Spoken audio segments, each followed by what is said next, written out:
आप देख रहे हैं टुडे न्यूज़ 24।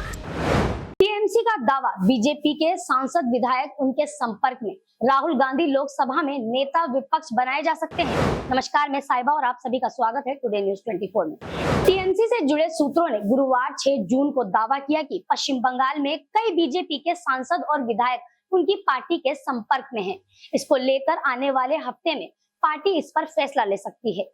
कांग्रेस नेता राहुल गांधी लोकसभा में नेता विपक्ष चुने जा सकते हैं। माना जा रहा है कि कांग्रेस संसदीय दल की बैठक में उन्हें चुना जा सकता है। तो वहीं 8 जून को कांग्रेस मुख्यालय में कांग्रेस वर्किंग कमेटी CWC की बैठक होगी।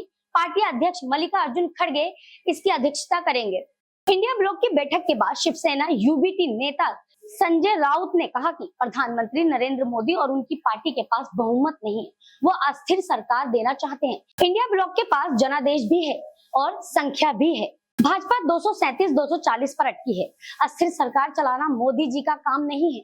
वो मोदी की सरकार, मोदी की गारंटी के बारे में बात करते रहते हैं। अगर वो सरकार बनाने की कोशिश करें तो उन्हें अपने गठबंधन सहयोगियों TDP और JDU पर निर्भर रहना होगा। राउत ने ये भी कहा, मोदी जी बहुत बुजुर्ग नेता हैं, भगवान के अवतार हैं, काशी पुत्र हैं, गंगा पुत्र हैं, उनके पास बहुमत नहीं है, फिर भी उनका 2040 का आंकड़ा बड़ा है। हमने कहा कि पहले आप सरकार बना लो, फिर हम बना लेंगे। उन्होंने राष्ट्रपति भवन में सरकार बनाने का दावा किया है। उनकी तीसरी कसम लेने की इच्छा है, फिर हम चौथी कसम लेंगे।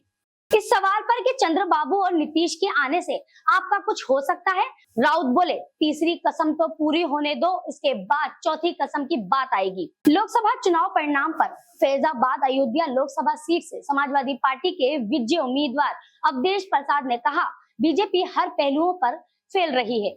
इनके कोई मुद्दे नहीं थे। इनका मुद्दा मंदिर, मस्जिद, हिंदू, पाकिस्तान, जबकि देश का बड़ा मुद्दा महंगाई, बेरोजगारी है। इसलिए इनकी हार की शुरुआत हुई है। अभी अयोध्या से हुई है, लेकिन वो दिन दूर नहीं जब पूरे देश में बीजेपी का सफाया हो जाएगा। सपा प्रमुख अखिलेश यादव बोले, मैं अयोध्या की जनता का धन्यवाद देता हूँ। उनके दुख, दर्द और आपने समय समय पर देखे होंगे। लोगों को मुआवजा नहीं दिया गया, अन्याय किया गया। इसीलिए अयोध्या और आसपास के क्षेत्र में जनता ने भाजपा के खिलाफ मतदान किया।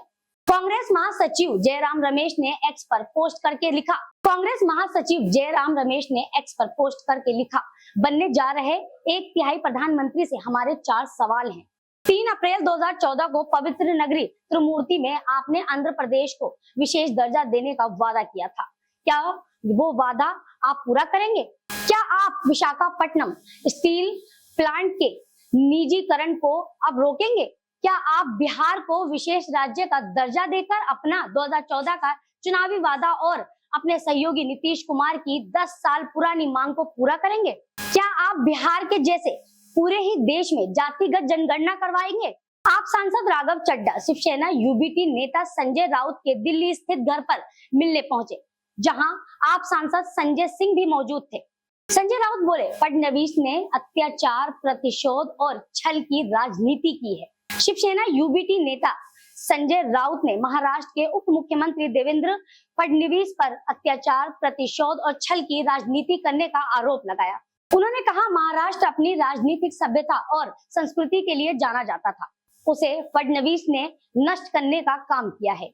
पेशवा काल में आनंदीबाई थी। महाराष्ट्र की राजनीति में फडणवीस आनंदीबाई हैं। फडणवीस ने 2 पार्टियों तोड़ी और अब आंसू बहा रही हैं। महाराष्ट्र में बदले और बदलाव की राजनीति कभी नहीं हुई। इसकी शुरुआत फडणवीस ने की है। इस लोकसभा चुनाव में जनता ने इसका बदला लिया है। जनता ने फडणवीस को दिखा दिया कि आपकी बदले और बदलाव की राजनीति महाराष्ट्र में नहीं चलेगी। शरद के पोते का दावा, 18-19 NCP विधायक लौटना चाह रहे हैं। शरद पवार के पोते रोहित पवार ने दावा किया कि अजीत पवार के नेतृत्व वाली NCP से 18-19 विधायक फिर से शरद पवार के पास लौटना चाहते हैं। प्रियंका ने पोस्ट करके यूपी कांग्रेस कार्यकर्ताओं का हौसला बढ़ाया। प्रियंका गांधी ने एक्स पर लिखा, यूपी कांग्रेस के मेरे सभी साथियों को मेरा सलाम। मैंने आपको धूप और धूल में कड़ी मेहनत करते हुए देखा है। आप झुके नहीं, आप रुके नहीं। कठिन से कठिन दौर में आपने लड़ने की हिम्मत दिखाई। आपको प्रताड़ित किया गया, आप पर फर्जी मुकदमे लगाए गए, जेल में डाला गया, बार बार नजरबंद किया गया, मगर आप डरे नहीं।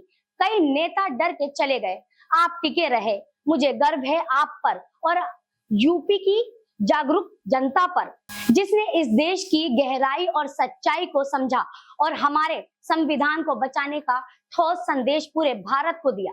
आपने आज की राजनीति में एक पुराना आदर्श फिर से स्थापित किया कि आज की जनता के मुद्दे सर्वोपरि हैं।